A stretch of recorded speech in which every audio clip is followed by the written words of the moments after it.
Chrissy, where have you vanished to? We've been trying to reach you. Why are you ignoring my calls? It's as if you're deliberately avoiding me. I'm growing increasingly concerned about James. What's his status? How is my son faring? Are you spending enough time with him at the hospital? He needs you. Oh, hi, Serena. How are you? Sorry I wasn't able to answer your calls. I've been very busy at work, so I haven't been able to answer the phone a lot of the time. Regardless of work, you should keep us updated. It's not that difficult to answer or make a call. I apologize. Today was particularly hectic and I couldn't get back to you. Enough with the excuses. It comes off as insincere and lazy. So, how is James? Any improvements? His condition remains stable, neither better nor worse. But he seems to be sleeping a bit more than before, which is a slight improvement. So, he isn't really improving then? Just maintaining the status quo?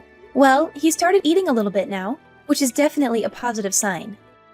We should be grateful for that. But that doesn't necessarily mean he's getting better, right? Seems like he's still in the same condition. Yes, overall that's true. All we can do is wait and hope for the best. I haven't lost hope yet. I know he's been fighting this illness for a long time, and it must be exhausting. Wouldn't it be better for him to be cared for at home now that his time is nearing? He insists on fighting till the end and doesn't want to come home to die. I respect his wishes and will stay with him at the hospital as much as I can. I want him to keep fighting, even if it's just one day at a time. It might be selfish of me, but I don't want to lose him. Then why don't you spend more time with him at the hospital? He needs your support now more than ever. You shouldn't just carry on with work while he's battling for his life. I agree with you, and I want to be by his side as much as possible too. But if I don't work, we won't be able to pay our bills.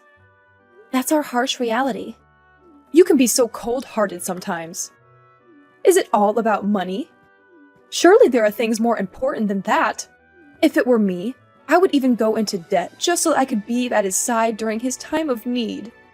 Well, James is telling me that I should keep working and making money, so that's what I'm doing. It's as simple as that. He and I are on the same page. And I'm actually headed over to the hospital to see him right after we finish this call, so that'll be good. We can eat dinner together. I am making a point of seeing him every day. It's my one and only mission in life. There's nothing more important to me than this now. Oh, is that so? It's funny that you should say that. It's interesting because, I've been thinking a lot lately. And I wonder if marrying you was what caused James to start having all these health problems that he's now dealing with. It makes sense to me. What? Just what are you trying to say to me, Serena? What are you getting at? What I'm saying is that you've been a jinx for him. A bringer of bad luck. A curse, even. I mean, just look at the big picture. You married him, but haven't given him any children. And then he got sick, and he's been in and out of the hospital ever since you two got together. And now he's bedridden, and we don't know what's coming next. It certainly doesn't look good, that's for sure. The chain of events is pretty clear to me. He was always happy, went to good schools, and had a good job. Then it all turned into a nightmare in the blink of an eye when he married you, Chrissy. All the money we spent on tutors, extracurricular activities, and the rest of his education has also gone to waste. What a shame. Please, for James' sake, don't say such things. None of this was caused by him. He has always done right by both you and me. Oh, I'm not blaming James for any of this. None of it is his fault. Not at all. But his judgment about you has definitely been poor. Because no matter how hard I try to see it from his perspective, I'm just amazed that he let himself get involved with a low-class woman like you. He should have split up with you right away, but, of course, he wouldn't listen to our advice on the subject, as usual. That's how he's always been, hard-headed and stubborn. My brilliant son only became like this after marrying you, a single mother with only a high school education and nothing to offer him. Serena, please, save this for some other time. Now isn't really the time for all this, is it? Oh, isn't it? Then when is a good time for me to say it to you? I've held my tongue for too long now. I can't keep quiet about it any longer. So here it is. I've never liked you, and it's always been obvious to me that you are bad for my son in every way. I see no redeeming qualities in you. But James has always been your ally and supporter and has defended you. But then he got sick and couldn't take care of you anymore. That's why I'm saying all of this to you now. The time has come. Serena, I am sorry I haven't been the daughter-in-law that you wanted me to be.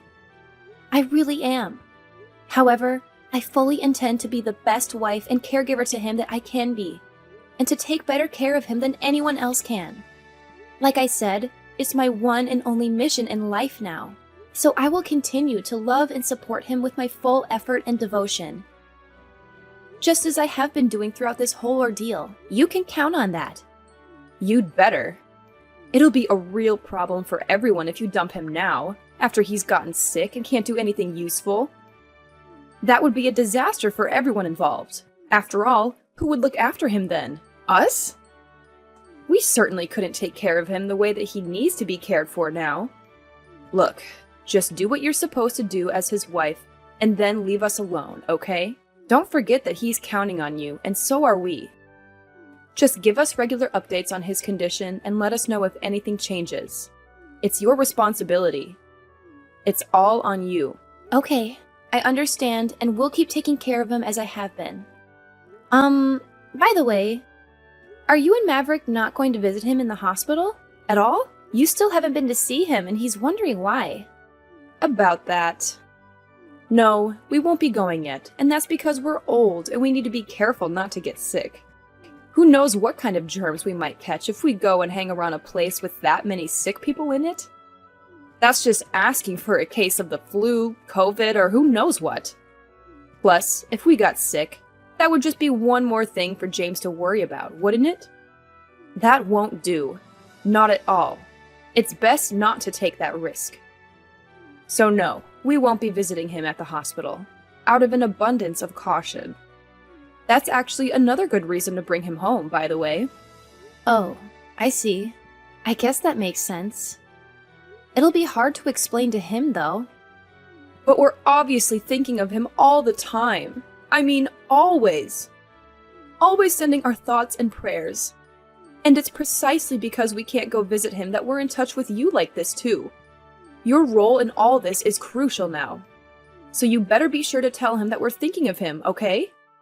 Don't forget. Of course.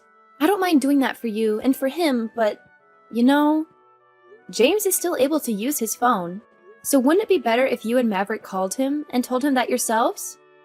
I'm sure he'd love to hear from you. It would make his day. No, thank you. Talking to our child whose life is hanging by a thread, I just can't. That's too much for us to handle. Too much for us to bear. We're too old and fragile for that. I'm afraid it might cause Maverick to have a panic attack or worse. Can you please think a little more of how that would make us feel? Try to see it from our perspective for a change. This is why inconsiderate people are such a problem.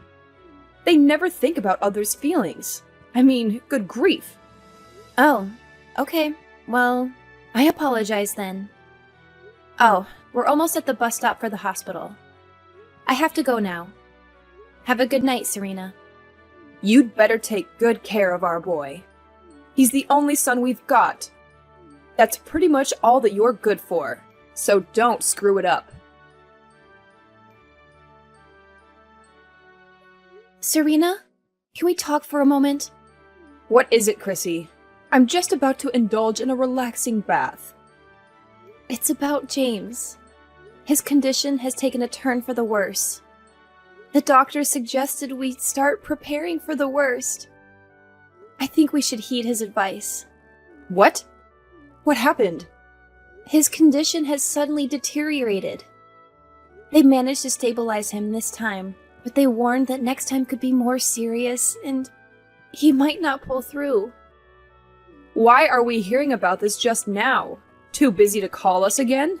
I thought we agreed you'd keep us updated. I did call. I left a message. Didn't you check it? Please check your missed calls. I kept my promise. Oh, you did call. I apologize. We were out and I missed your call. So when are you planning to visit your son? He needs your support now more than ever. He's been asking about you. Let me think. But he's stable now, right?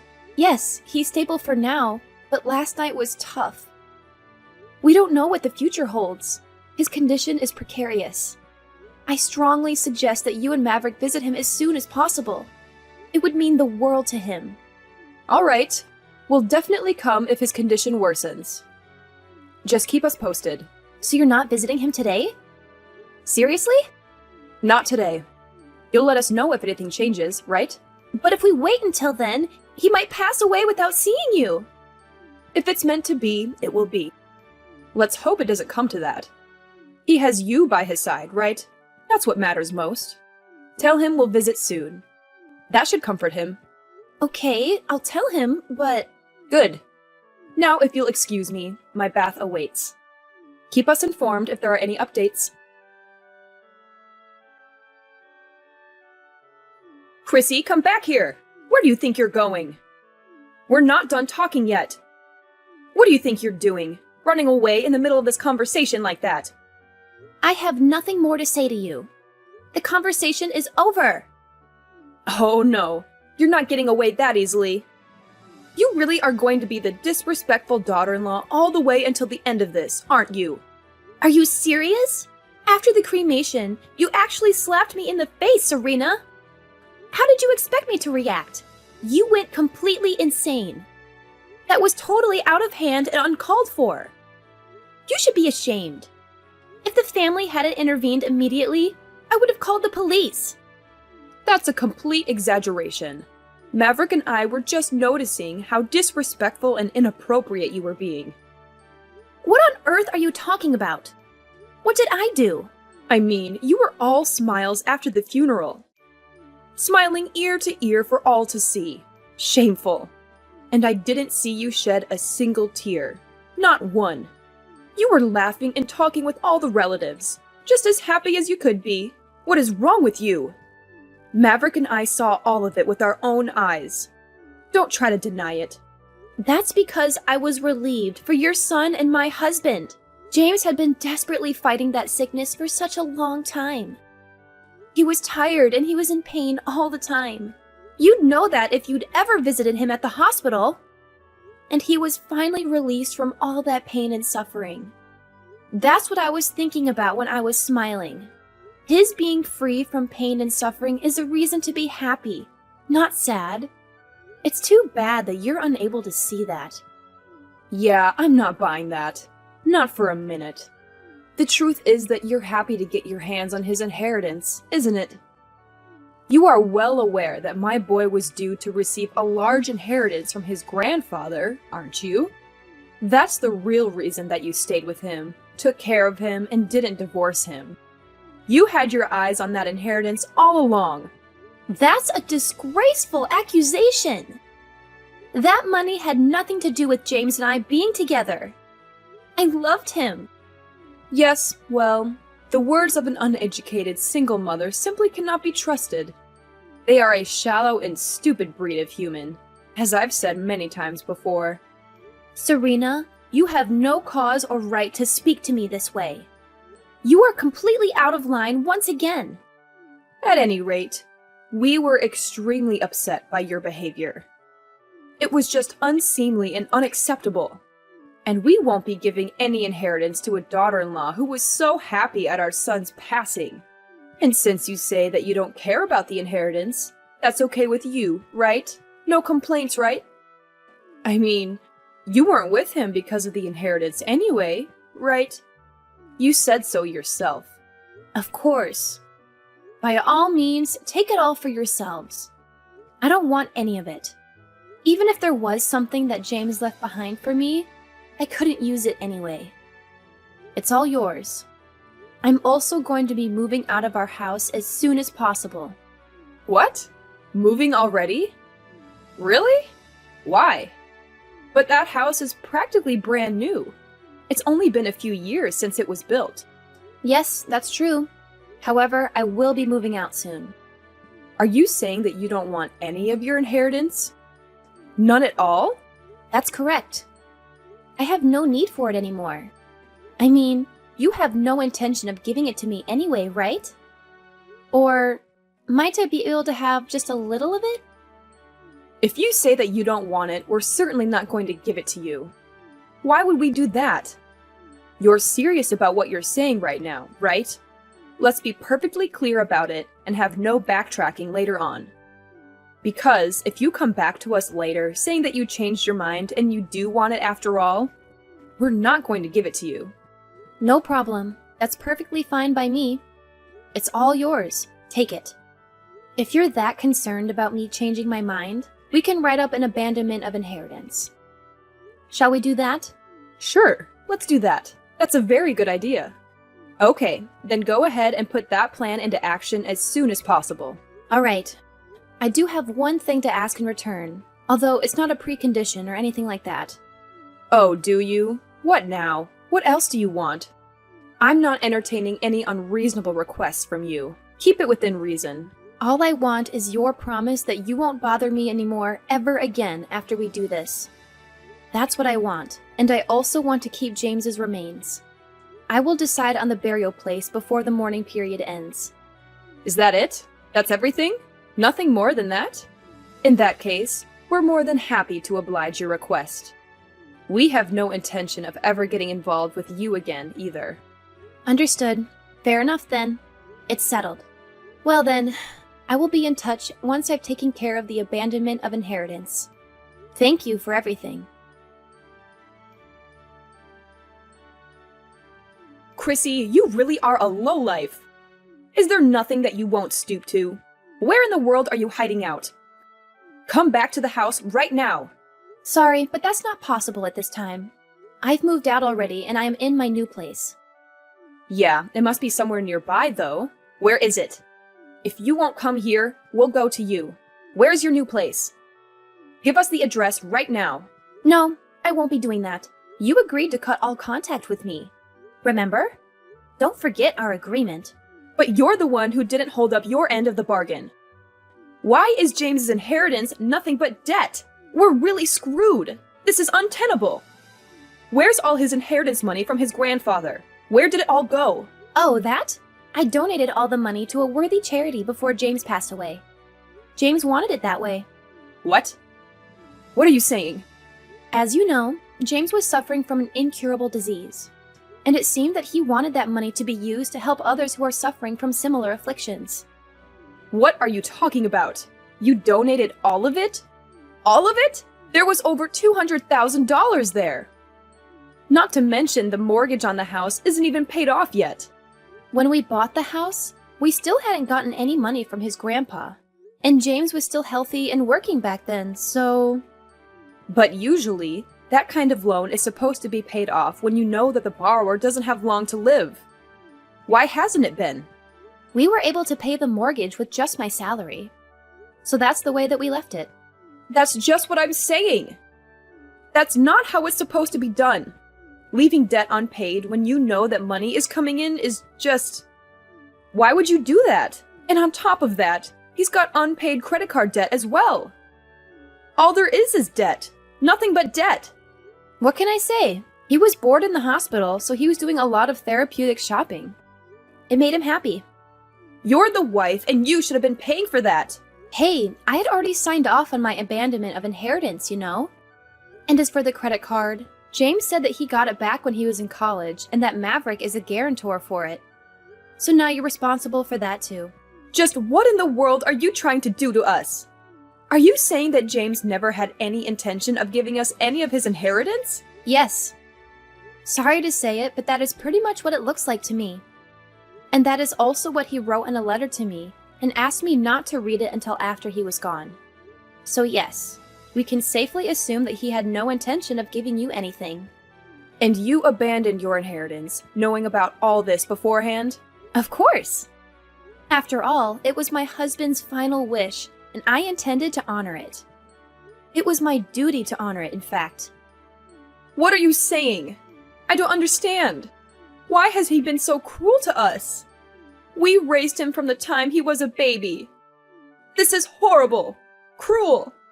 That's not the kind of boy I raised. Yeah, I'm pretty sure that he was thinking the same thing about you and Maverick, Serena. I mean, you didn't even go to visit him in the hospital when he was dying. So that's why he left you nothing but debt. What goes around comes around. What? What did he say that we did to him? He told me that you didn't care about him. Always ignored him and made him do only what you wanted him to do, not what he wanted. And he didn't like the way that you bullied me, his loving wife. Once again, what goes around comes around. So, when James finally got his hands on Grandpa's money, he decided to spend it with joyful abandon. And that's just what he did. And, after he got sick, he told me that he believed that you and Maverick were just waiting for him to die. I think that he probably wanted to get back at you for never even once visiting him while he was in the hospital. I can't really say that I blame him. We were thinking of him and worrying about him in our own way. He should have known that. Were you really? Honestly, after he got sick, didn't you say that raising him had been a waste of time and money? No! That's not true. Well, if you didn't like this inheritance situation, you can always just declare a personal bankruptcy. That's certainly one option. Personal bankruptcy? You must be joking. No thanks. I'd rather we just abandon the inheritance ourselves, too. No, that won't work because you've already taken possession of a few $1,000s in that bank account, haven't you? And I also heard that you've already gone ahead and moved into the house. Is that also true? So, is abandoning the inheritance even an option anymore? Somehow, I don't think so. Huh? What do you mean? We can't abandon the inheritance anymore? Oh, I'm sorry.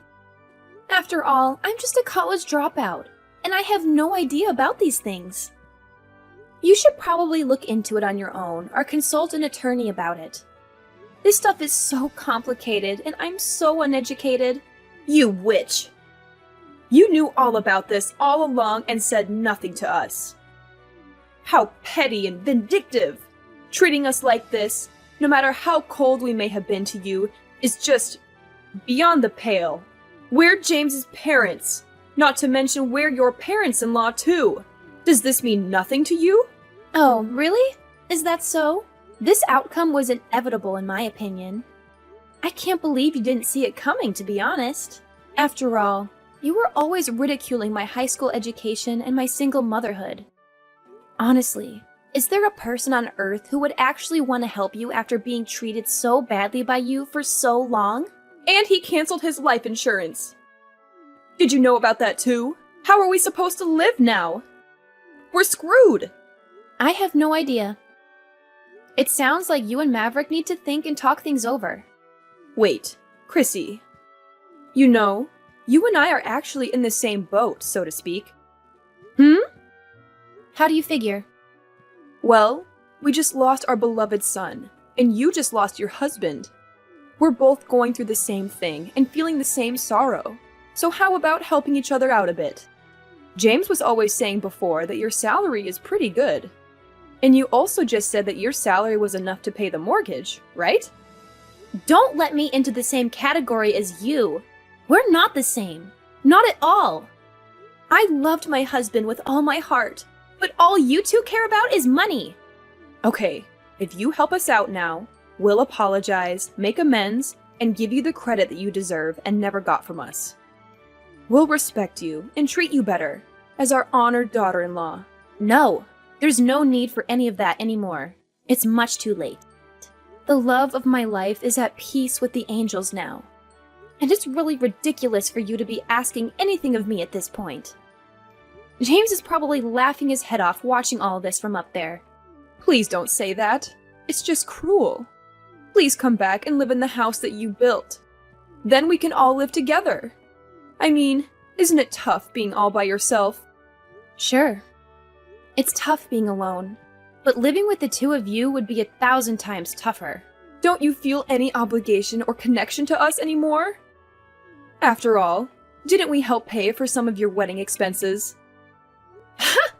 You said that you would help out, but in the end, we never got a dime from you. What? Really? Was that how it happened? I don't remember that. Okay, then I'll do all the household chores and take care of everything for you, Chrissy. How about that? No, I'm perfectly capable of doing all that stuff by myself, so no, thank you. And besides, I have somewhere to be, so you'll have to excuse me now. And just where is it that you have to be? Maybe you're going to visit James's grave? No. I have to be at the police station. Why do you have to go to the police station? Because you slapped me, remember? I need to go file a police report about it. It was assault. Plain and simple. What? You're doing that now, after all this time has passed? Well, it's up to me when I decide to report it. Unfortunately for you, there's no statute of limitations. And it looks like a family member is willing to be a witness for me too, so... Wait just a minute. Chrissy, please. Please forgive us. No. I most certainly will not forgive you. I fully intend to repay you for the horrible way that you've always treated me. It's only fair, after all. After that, Serena begged me to drop the police report, but I sued her and Maverick instead and got a settlement. My in-laws avoided bankruptcy, but they had to sell their house and move back to their old place. They still owe a lot of money because of James's debt and the mortgage. They blame me for everything, and have become outcasts among their relatives and neighbors. They thought they would profit from James's death, but it backfired on them. This is the best revenge for me. James told me that he couldn't leave any inheritance, but I loved him anyway, and I don't regret donating all the money. I wanted to help people who needed it. I have some savings from before we got married, and James gave me many expensive gifts. He said they were for when I might need them, but I don't want to sell them. They are precious memories of him. I will keep them and live well, so he can see from heaven that I am fine.